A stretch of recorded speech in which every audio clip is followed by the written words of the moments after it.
আমার নবীর কাছে সংবাদ প্রদান করো আমার নবীর কোন উম্মতে মুহাম্মদী যদি দুনিয়ার জমিনের ভিতরে তাহাজ্জুদের নামাজ আদায় করে, ওই তাহাজ্জুদের নামাজ আদায় করে রাত্রবেলা চোখের পানিগুলো ফেলে দিয়ে কান্দে, আর আজকে এই চিশতিয়া দরবার শরীফ, এই হুসাইনিয়া দরবার শরীফ থেকে আবু সুফিয়ান খান আল আবিদি হুজুর কেবলার সাজরা মোতাবেক যদি এখান থেকে যদি কয়েকটা পানি নেওয়ার পর সে যদি আমল করে এবং ফজরের নামাজের আগে উঠে তাহাজ্জুদের নামাজ পড়ে, হুজুর আমার অনেক সমস্যা দূর হয় না।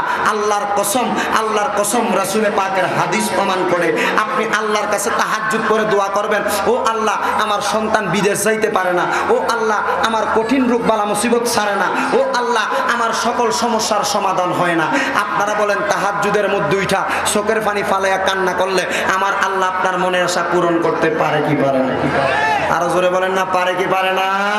এই জন্য আপনাদের কাছে একটা আবদার থাকবে, আমি গুনাহগার মানুষ, ছোট মানুষ হতে পারি, আপনাদেরকে সবচাইতে বড় আবদার 5 ওয়াক্ত নামাজের পাশাপাশি মনের প্রত্যেকটা আশা পূরণ করার জন্য আপনারা দুনিয়ার জমিনে তাহাজ্জুদ নামাজও আদায় করেন। এবং আজান হবে, আজানের পরে আজকের মাহফিলে আজান হবে, আজানের পরে আজকের মাহফিল ধারাবাহিকভাবে চলতে থাকবে। আজান কয়টা? আজান হচ্ছে। আপনারা নামাজের পর ওযু করে দরবারের মধ্যে মসজিদে বাধা বিপত্তি দেওয়ার কারণে তাদের ক্ষতিটা কি হবে, এই ক্ষতিটা আমরা মুখে কোনো কথা বললে ক্ষতি হবে না, এই ক্ষতিটা দিয়েছেন স্বয়ং আমার আল্লাহ পাক। আল্লাহ রাব্বুল আলামিন কোরআনুল কারীমের মধ্যে ডাক দিয়ে বলেন, বান্দার দোল আমি আল্লাহ পাক রাব্বুল আলামিন কোরআন শরীফের আয়াতের মাধ্যমে সাবধান করে দিলাম, ওয়াল্লাযীনা ইউযুনাল মুমিনিনা ওয়াল মুমিনাতি বিগাইরি মাকতাসাবু ফাকাদ ইহতামালু বুহতানা ওয়া ইসমান মুবিনা। আল্লাহ কোরআনে বলেন, ওয়াল্লাযীনা এবং যাহারা ইউযুনাল মুমিনিনা ওয়াল মুমিনাতি বিগাইরি মাকতাসাবু, কোনো অন্যায় ছাড়া আল্লাহ পাকের কোন ঈমানদার বান্দা বান্দীদের মনের মধ্যে কষ্ট দেয়, আল্লাহর কসম আমার আল্লাহ বলেন ফাকাদ ইহতামালু বুহতানা ওয়া ইসমান মুবিনা, তারা যেইভাবে দুনিয়ার টাকা পয়সাগুলো ইনকাম করে তারা যেন গুনাহ খাতাগুলো তাদের মাথার মধ্যে তেমন ভাবে ইনকাম করে।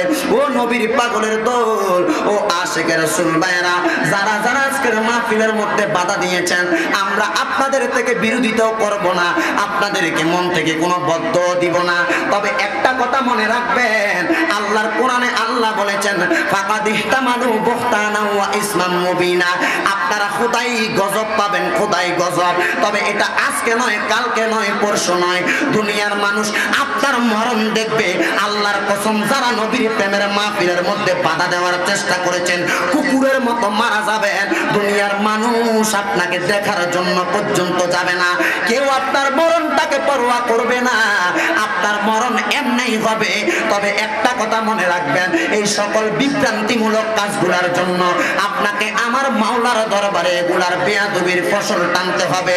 এই জন্য আপনারা বলেন আজকের মাহফিল থেকে আমরা একটা জিনিস শিখে যাব, সুন্নিরা কোনোদিন কাউকে কোনো বাধার কারণে ঝগড়া ফাসাদ করনেওয়ালা সুন্নি না, সুন্নিরা হুসাইনি মুসলমান, সুন্নিরা মারতে জানে না মরতে জানে, সুন্নিরা জীবন দিতে জানে এবং নবীর প্রেমে তাদের জীবন দিয়ে সুন্নিয়ত প্রতিষ্ঠা করার জন্য সকল কষ্ট মুখ বুজে সহ্য করবে, কারণ তারা জানে আমার আল্লাহ আমাদেরকে এটার প্রতিদান প্রদান করবে। জোরে বলেন সুবহানাল্লাহ।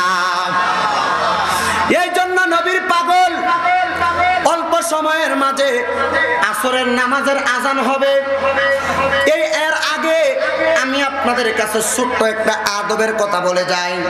হাদিস শরীফের মধ্যে পাওয়া যায় আমার নবী বলেছেন, আল আদাবু খায়রুম মিনাজ যাহাবি ওয়াল ফিদ্দাতি, আদব হচ্ছে স্বর্ণ রূপার চাইতে অনেক উত্তম, হোক সেটা মা বাবা, হোক সেটা মসজিদের ইমাম, হোক সেটা পীর মাশায়েখ, যে হোক না কেন আদব রক্ষা করার দরকার আছে না নাই?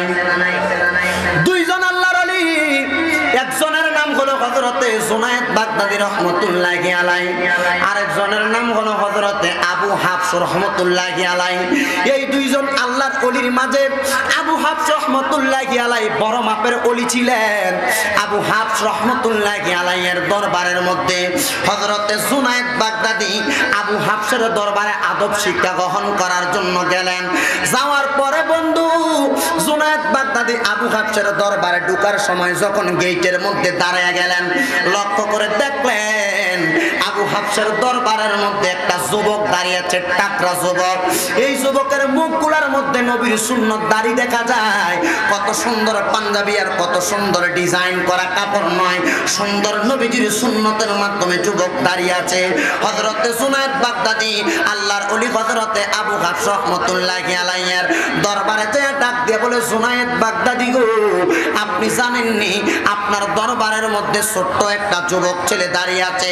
ওই যুবক ছেলেটার শরীরের মধ্যে নবীর সুন্নতের আমল দেখা যায় এবং আপনার দরবারে খেদমতের কোনো ত্রুটি দেখা যায় না। আপনি বলেন না এই ছেলেটা কিভাবে এত আদব শিখেছে আর আপনার দরবারে কতদিন পর্যন্ত?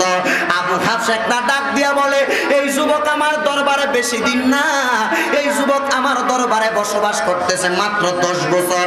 কিন্তু একটা কথা কি জানোনি, এই যুবকের 70,000 দিরহাম আমি আবু হাফসের দরবারে খরচ করেছে, আর 70,000 দিরহাম আবু হাফসের দরবারের মধ্যে সে ঋণ করেছে। কিন্তু তবুও এখনো পর্যন্ত আমি আবু হাফস এই যুবকের পীর সাহেব বলতেছি, আমার সামনে একদিনও মাথাটা উঁচু করে আমার সামনে কথা বলে নাই। নবীর পাগল বিভিন্ন দরবারের পীর মাশায়েখের দরবারে আপনারা যান। আজকে হযরতে আবু সুফিয়ান খান হুজুর কিবলার দরবারে এসেছেন, এই বদরপুরের দরবারে এসেছেন। একটা কথা মনে রাখবেন, একটা কথা মনে রাখবেন, সবচাইতে বড় সম্পদ মুসলমানের ওই সম্পদটার নাম হলো আদব। ওই সম্পদটার নাম হলো আদব। আর আদব ছাড়া আপনি যত রঙের ইবাদত করেন না কেন, আপনার ইবাদত কবুল হবে না। কারণ ঈমানের মূল ধারাবাহিকতা গ্রহণ করতে হলে আপনাকে আদব রক্ষা করে ঈমানের উপরে অটল থাকতে হবে। আবু হাফস একটা ডাক দিয়া বলে, ও গো আল্লাহর ওলি জুনায়েদ বাগদাদী, এই পাগলটা মানে হযরতে আবু হাফস ডাক দিয়া বলেন, এই পাগলটা আমার দরবারে যতদিন পর্যন্ত খেদমত করে গো, এই খেদমতের কারণে আবু হাফসের পাগলটা ডাক দিয়া বলেন, আমি অন্য কোনো টাকা পয়সা ধন দৌলত পাই না। আমি আমার পীরের খেদমত করার পরে যখন রাত্রবেলা ঘুমাইতে যাই, ঘুমানোর আগে আমি যখন বিসমিল্লাহ শরীফ 19 বার আদায় করে ঘুমাই, তাহাজ্জুদের নামাজের সময় যখন আমি আমার চক্ষুটা খুইলা উঠা যায়, ওযু কইরা যখন তাহাজ্জুদের নামাজের মধ্যে দাঁড়ায়া যায়, 12 রাকাত তাহাজ্জুদের নামাজ আদায় করার পরে গো, আমার মদিনার রহমাতাল লিল আলামিন নবী আমি পাগলের কাছে হাজির হইয়া যায়। শুধু তাহাজ্জুদের ইবাদত পীরের অনুমতি কমে। আল্লাহ কোরআনে বলেন, ওয়া মিনাল লাইলি ফাতাহাজ্জাদ বিহি নাফিলাতাল লাকা আসা আইয়াবাসাকা রাব্বুকা মাকামাম মাহমুদা। ও হাবিব আমার, বন্ধু আমার, দোস্ত আমার, আপনি রাতের কিছু অংশে তাহাজ্জুদের নামাজ আদায় করেন, এটা আপনার জন্য আখাসুল খাস করে দেওয়া হয়েছে। আর যদি আপনি তাহাজ্জুদের নামাজ আদায় করেন, আপনি তাহাজ্জুদের নামাজ আদায় করার কারণে আসা আইয়াবাসাকা রাব্বুকা মাকামাম মাহমুদা, আমার আল্লাহ আপনাকে অতি সত্বর প্রশংসার জায়গা প্রদান করবেন। ও নবী গো, আপনি যদি আদায় করেন আপনাকে প্রশংসার জায়গা দান করবেন। এই আয়াতে কারিমা যখন নাজিল হয়, আয়াতের শানে নুজুল পড়লে দেখা যায় আমার রাসূল আল্লাহর দরবারে সিজদায় পড়ে গেলেন, ডাক দিয়ে বলেন, ও আল্লাহ, আপনি তো বলেছেন আমি নবীকে তাহাজ্জুদের নামাজের মাধ্যমে অত্যন্ত প্রশংসার জায়গা প্রদান করবেন। আল্লাহ গো, আপনার কাছে জানতে চাই, এই তাহাজ্জুদের নামাজ যদি আমার কোনো উম্মত আদায় করে, আমার উম্মতের ফয়সালাটা কি হবে? আমার নবী রহমাতাল লিল আলামিন নবী এই কথা বলতে দেরি আল্লাহর দরবার থেকে জিবরাইলের মাধ্যমে খবর পাঠায়, ও জিবরাইল, আমার